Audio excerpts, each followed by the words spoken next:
Really quickly before we do get into this video, I firstly want to just apologize for my voice. Unfortunately, coming back from Silverstone last weekend, I got a little bit ill, so as you can hear, I am still kind of recovering, but yeah, even on my deathbed, I am still going to be here to talk about Daniel Ricciardo returning to Formula 1. And also, if you follow me on social media, then you'll know that me and Tomo are doing our second live show on Friday, the 4th of August, and tickets for that are now live. So yeah, we did our first one at the beginning of the year. It was a massive success. We're going to now do it in a bigger venue, even more people, some surprise guests, which I'm sure you all will know. So yeah, it should be a really exciting evening. We got a lot planned for it as well. So yeah, if you'd like to check the promo video for that out, which will have a lot more information, then check out the link in the description, which will link you to my Instagram so you can check it out. And I will also put a link to the tickets as well. So yeah, it should be, if you want to just have fun with like-minded F1 fans and listen to me and Tomo as well, yeah, then definitely come along.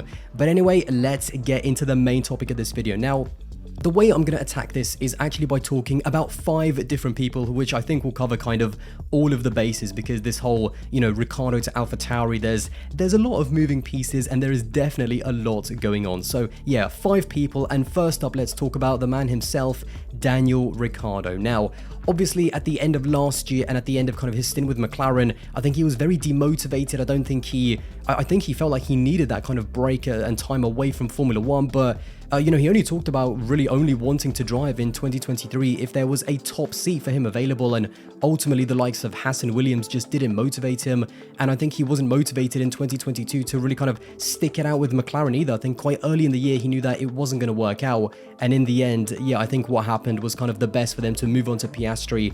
But it really does seem, and from all of the reporting that I've seen, that Daniel Ricciardo, as early as even Miami and Australia, he wanted to be back in Formula 1. He was hungry to make the comeback, and he was always looking for that kind of open door, so that he can just go, straight through. And ultimately, Red Bull was the one that gave it to him. The Silverstone test, which we have just come from the back of, where of course Ricciardo had his first go in the Red Bull RB19. There was a lot of comments about how, it went really well and how he was very fast. And even though the announcement to drop De Vries and put Ricciardo in, at no point did that really ever, kind of surprise me. I mean, I even said in my last video that De Vries basically had 3 races left in Formula 1 and ultimately he only had 1. But I will say that the timing of the announcement did kind of surprise me, in the sense that, right after the Silverstone test, there was kind of a lot of buzz about how well Ricciardo did, but just because you do well in an RB19 does not mean that you'll do well in an AlphaTauri, AT04, because the cars are so different. And I mean, one is at the top of the constructors and one is at the bottom. So I think the announcement was already coming, and it was kind of just a good way to talk up Ricciardo and kind of then announce, and then announce that he is going to return to AlphaTauri in Hungary. In terms of the decision from Ricciardo's side, I mean, it makes, total sense if he is looking for a comeback, and this is gonna be something that we're going to talk about a little bit later. He is absolutely stepping into the AlphaTauri with the idea that Red Bull seat, or Sergio Perez's Red Bull seat, could potentially be open to him in 2024. There is no doubt that this move is motivated with the incentive of potentially going to Red Bull, and I think also the commercial value that he brings. If you compare having Nick De Vries there with Daniel Ricciardo is still a massive name in Formula 1. The fact that we still have 2 races in America as well, all of that plays into the equation for Red Bull to put Daniel back in that seat. I think that team is in a bit of a limbo period. Obviously, Franz Tost is going to leave at the end of the year. Laurent Mekies is going to become the team principal. How much interest, especially with now Dietrich Mateschitz passing away last year, how much interest does Red Bull, kind of the Red Bull group, have in keeping that second seat? How much commercial value are they getting out of calling it AlphaTauri? All of that plays into the decision to put Daniel Ricciardo in there to get better results and to ultimately increase even the sociability of that team, because there is no doubt that with Yuki Tsunoda and a driver as popular as Daniel Ricciardo, the social side of that team and all of the numbers and all of the followers and all of those potential fans that are going to, now watch AlphaTauri even more, and all of those eyeballs which are worth money, all of that plays into the equation for Red Bull. In terms of course, the competitiveness of the car, because it's a bit of a weird one, isn't it? Because Daniel Ricciardo was obviously at McLaren, a team that was struggling last year, and he now jumps into what is the worst car on the grid. But it's weird with the competitiveness of that car, and whether did it have a say on Daniel's decision to come back or not, because I think it both matters and doesn't, which I know doesn't really make sense, in the sense that it obviously matters because it's going to be disappointing to see Daniel not really in a decent point scoring car. It's going to be very difficult to score points, and no doubt it's going to be, it's going to be very difficult, and it's going to matter on moments, those crazy races, those kind of races where the car maybe can score points. Can his speed and experience can he grab those opportunities? Basically, that's what it's going to come down to. But at the same time, it doesn't kind of matter, because I don't think he's necessarily there to make his career at AlphaTauri and do a fantastic job. He is there to just prove that the old Ricciardo is still there. And so if he does a good job against Yuki Tsunoda and potentially even beats Yuki Tsunoda in that kind of second half of the season, whilst those two are teammates, that's all he's going to be looking for, and that's all that Red Bull are going to be looking for as well. So the competitiveness of the car, of course, matters, but at the same time, it's all about, can Ricciardo prove that the old Ricciardo is still there? That is what it's all about.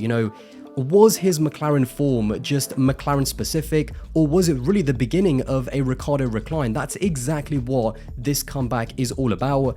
And listen, I feel like, Ricciardo's form, it's almost like Schrodinger's cat, if you've ever heard that kind of phenomenon, in terms of like his speed and his potential right now is both incredible because, maybe it was just McLaren specific and potentially he could still be the driver that we saw at Red Bull and Renault, or at the same time right now, he could just be a driver on the decline. We don't know. Both of those are possibilities right now, and so it's going to be very exciting to see, which one is it? Does Ricciardo still have it? Was it just McLaren's fault and just kind of that situation in terms of him not really, gelling with the car? Or, is he still going to be the driver, the Ricciardo that we saw in 2020, where I thought with Renault in 2020, he had a fantastic season. So yeah, he's almost this unknown where he is both a great driver at the moment that was just in a bad situation the past 2 years, and both a driver that is not good enough. So yeah, it's just going to be exciting to watch him either way. Now, what's also quite interesting is the Yuki Tsunoda aspect as well. Now, he's not one of the drivers that's kind of on my list as one of the 5 people that's kind of involved in this, but I do think that it's a weird one for Yuki, because it's another challenge for him now to go up against a driver that is a lot more proven. Obviously, Ricciardo has some kind of credit in the bank with Red Bull. They clearly rate him on some level, whether it's something that they saw on the sim, whether it's something that they saw on the track during the Silverstone test. And so this is a big challenge for Yuki, and potentially, it's an opportunity for him to, make his name even more, because if he does beat Ricciardo and Red Bull do kind of see Ricciardo as a kind of decent enough driver to be within an outside chance of getting into that Red Bull, if Yuki beats Ricciardo, then that's that could be incredible for him. That could, I think, solidify him as kind of one of the best drivers in that midfield, up alongside, the likes of Gasly, the likes of Ocon, and, if a seat does become available in an Alpine, a McLaren, an Aston Martin, Yuki could seriously put himself kind of on that shop front and right at the front of the queue for one of those seats. So yeah, there's a lot riding on, on this kind of second half of the season for both Ricciardo and Tsunoda in terms of their perception, in terms of their futures, because if Ricciardo does lose out to Tsunoda, then then I don't think Red Bull are really going to see a future for Ricciardo to return to the main team. So in terms of, is he going to hit the ground running, from my perspective, the one thing that I've seen in Formula 1 is that great drivers generally, they always hit the ground running. I mean, George Russell, he just jumped into that Mercedes in 2020 and was immediately on the pace of Valtteri Bottas. Max Verstappen at 18 years old, jumped into that Red Bull in Spain, and he was immediately like only 2 or 3 tenths away from Ricciardo and ended up winning the race. So yeah, how much of that rust is going to affect Ricciardo?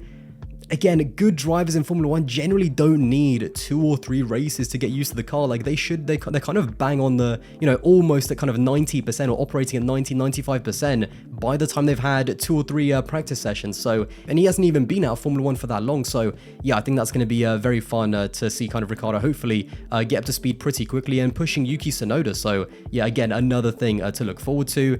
And ultimately, at the end of the day, all of this is, again, his chance to prove to Red Bull and keep the pressure on Sergio Perez that he should be in that Red Bull for 2024. I think with all of the other teams after his McLaren stint, the credit in the bank wasn't there. You know, the balance was empty, let's be honest, but he had that credit in the bank with Red Bull, with their history. They gave him the opportunity to be the third and reserve driver, and he made it very clear how hungry he was very quickly to return to Formula 1, and this is what this AlphaTauri decision is all about. The next person I want to talk about, and this is going to be a super quick one, is Liam Lawson. Now, he obviously was the other alternative if De Vries was going to be replaced. At the end of the day, I think it was the right call. I think even when these rumors came up about De Vries being replaced, I always thought it was going to be Ricciardo. I never thought it was going to be Liam Lawson, because I do think that it is, as much as I'm sure Liam would love to jump into F1 early, it's just not the right time. This is really, you know, I think that he should be finishing his Super Formula season. I think he should be given the opportunity to kind of see out that championship, because Liam Lawson, you know, he's a quality driver, but he's not a Formula 3 champion. He's not a Formula 2 champion.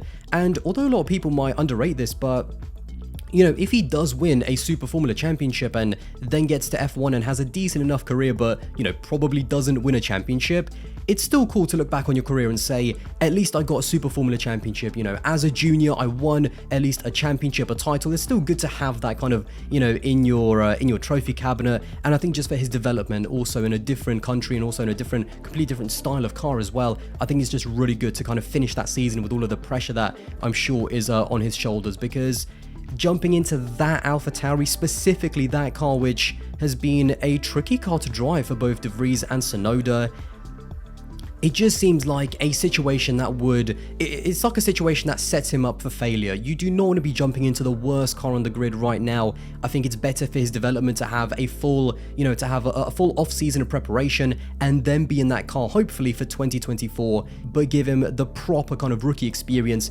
in 2024. So even though I'm sure Liam Lawson would have loved to have jumped in, I think it's the right call to let him kind of see out 2023 in the championship that he's racing, and to kind of hopefully have a more normal F1 debut if he gets the AlphaTauri seat in 2024.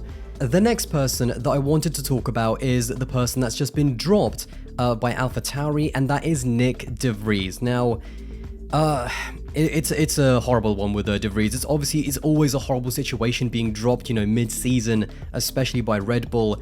But there's no doubt that he deserved to be dropped. He wasn't doing a good enough job. He was very uncomfortable with that car, which again is partly his fault, but also partly the team's as well, and how Ricciardo is going to manage that car and manage that situation, especially coming off the back of a difficult McLaren. That's going to be another thing kind of to look out for. But what I will say though, in kind of defense of Nick De Vries, is that he did not deserve to be treated like he was by Helmut Marko, in terms of, you know, going on podcasts and doing interviews and saying that, you know, picking up De Vries was a mistake when he's still driving for you. He wasn't, and he didn't feel like a driver that Red Bull or, you know, AlphaTauri or the team in general just ever really wanted. It just felt like one of those kind of crazy Helmut Marko picks, which we'll talk about a little bit later. It's really difficult because I just wish he made a different choice. I wish he went with Williams, because you know, in 2022, after that kind of Monza debut, he was the guy that was like on everyone's shortlist. I mean, Williams and Jos Capito, they definitely were ready to give him a contract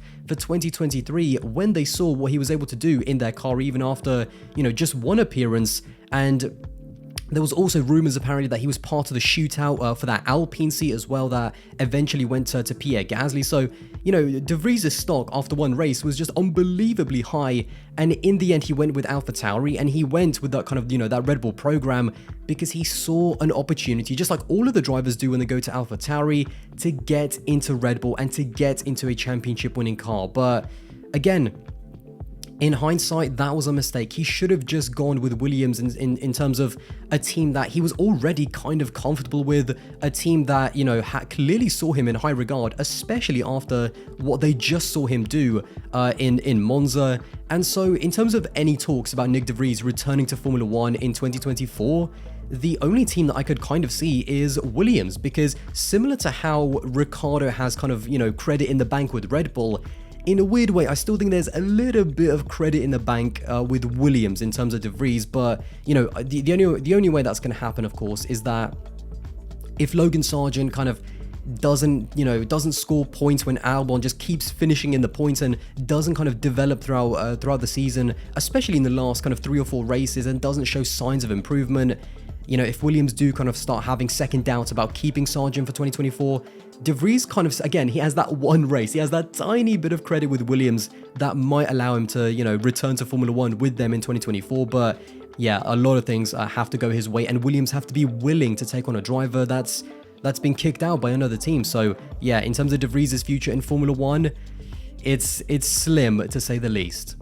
The next person I want to talk about is Helmut Marko. Now, Helmut made the right decision to drop De Vries, and in fairness, I'm actually going to say that he actually surprised me in terms of, I think it was even the right choice to drop him as soon as possible, because you might as well as just do it now. There's no point of stringing De Vries along. I mean, even De Vries knew that he was out of Formula 1 and he wasn't going to be racing at Zandvoort, so to do it earlier at least, to kind of start the ball rolling with Daniel Ricciardo, I think to do it as early as possible was the right thing to do. But it's kind of like cleaning up the mess that you made, because all of this, in my opinion, is mostly down to Helmut Marko.